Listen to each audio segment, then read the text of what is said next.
కడప జిల్లా ఒంటిమిట్టలోని శ్రీ కోదండరామస్వామి ఆలయాన్ని TTD chairman BR Naidu దర్శించుకున్నారు. ఈ నెల 27 నుంచి ఏప్రిల్ 4 వరకు నిర్వహించనున్న బ్రహ్మోత్సవాల నేపథ్యంలో ఆలయంలో జరుగుతున్న ఏర్పాట్లను ఆయన పరిశీలించారు. ఈ సందర్భంగా టీటీడీ ఆధ్వర్యంలో నిత్య అన్నదాన సత్రాన్ని ప్రారంభించారు. కళ్యాణ వేదిక వద్ద జరుగుతున్న ఏర్పాట్లను పరిశీలించి అధికారులకు పలు సూచనలు చేశారు. ఏప్రిల్ 1న జరిగే సీతారాముల కళ్యాణానికి ముఖ్యమంత్రి చంద్రబాబు నాయుడు హాజరవుతారని చెప్పారు.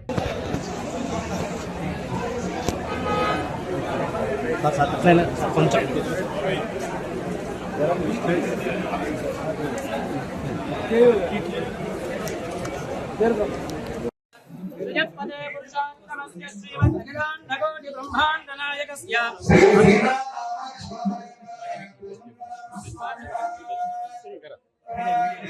అవునమ్మా అన్ని యాంగిల్స్ తీసేట్లా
పదమూడవ శతాబ్దంలో ప్రారంభమై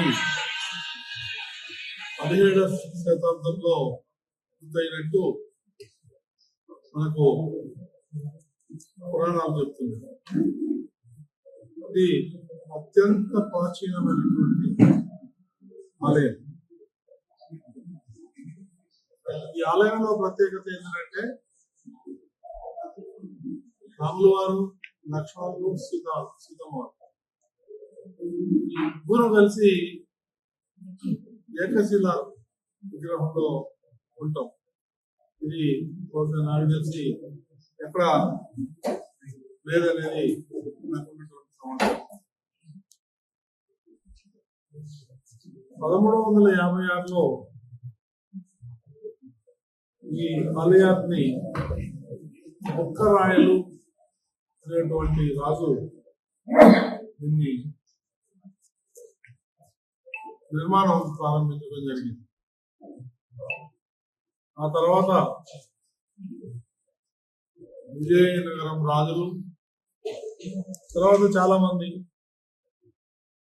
ఈ ప్రాంగణాన్ని గోపురం, న్యాయ మండపం ఇలా ఒక్కొక్కటి డెవలప్మెంట్ చేసుకుంటూ మన పూర్వీకులు చేయడం జరిగింది. ఈ సందర్భంగా ఏప్రిల్ 1వ తారీఖు నాడు మన రాష్ట్ర ముఖ్యమంత్రి గౌరవనీయులు చంద్రబాబు నాయుడు గారు ప్రభుత్వం తరఫున పట్టు వస్త్రాలు తీసుకురావడం జరుగుతుంది.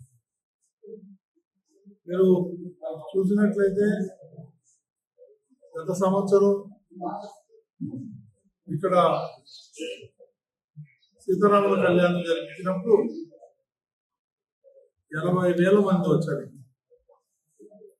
ఎలాంటి ఇబ్బంది లేకుండా భక్తులకి టీటీడీ అధికారులు, జిల్లా యంత్రాంగం మొత్తం అందరూ కలిసికట్టుగా పనిచేసి దాన్ని విజయవంతం చేయడం జరిగింది. ఈ సంవత్సరం ఇప్పటి వరకు మనకున్న సమాచారం ప్రకారం సుమారు 1,00,000 మంది రావాల్సినటువంటి అంచనా.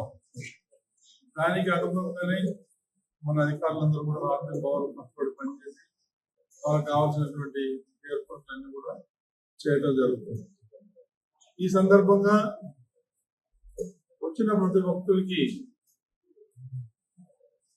ఉచితంగా 50 రూపాయలు విలువ చేసే ఒక లడ్డూని భక్తులందరికీ టీటీడీ తరఫున ఇవ్వడం జరుగుతాం. అదేవిధంగా ఈ రోజు నుంచి ఒంటిమిట్టలో నిత్య అన్నదాన కార్యక్రమాన్ని ప్రారంభించడం జరిగింది. ఉదయం, మధ్యాహ్నం, సాయంత్రం ఈ అన్నప్రసాదాలు కూడా ఇక నిరంతరాయంగా ఈ రోజు నుంచి కొనసాగుతుంది. అత్యంత రుచికరమైనటువంటి భోజనం ఈరోజు మేము కూడా తిన్నాం. చాలా అద్భుతంగా ఉంది. ఇదే విధంగా 365 రోజులు అంటే నిరంతరం ప్రక్రియ కొనసాగుతుంది.